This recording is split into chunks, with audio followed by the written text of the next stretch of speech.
সাত সকালেই ইডির কবলে জ্যোতিপ্রিয় মল্লিক ওরফে বালুর মেয়ে।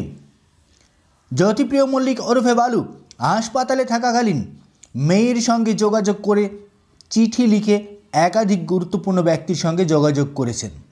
সেই চিঠি এখন ইডির হাতে। হাসপাতালে থাকাকালীন জ্যোতিপ্রিয় মল্লিকের সঙ্গে দেখা করতে এসেছিলেন জ্যোতিপ্রিয়র দাদা এবং তার মেয়ে প্রিয়দর্শিনীর হাতে জ্যোতিপ্রিয় মল্লিক একটি কনফিডেন্সিয়াল চিঠি দিয়েছিলেন, যে চিঠিতে একাধিক প্রভাবশালী নাম রয়েছে।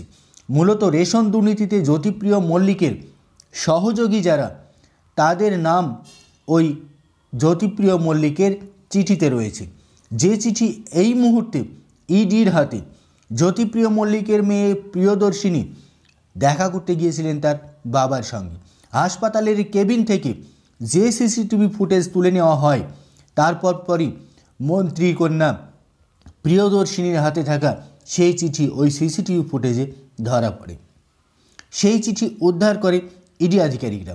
ইডির তরফে দাবি করা হয় যে চিঠিতে কার কাছে কত টাকা পাওনা আছে, কত টাকা কার সঙ্গে নিতে হবে, আইনি পরামর্শ নেওয়ার জন্য কে কত টাকা দিতে রাজি হয়েছে, সবটাই ওই চিঠিতে উল্লেখ ছিল।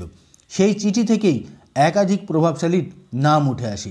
নাম উঠে এসেছিল শঙ্কর আঢ্যর, শাহজাহানেরও।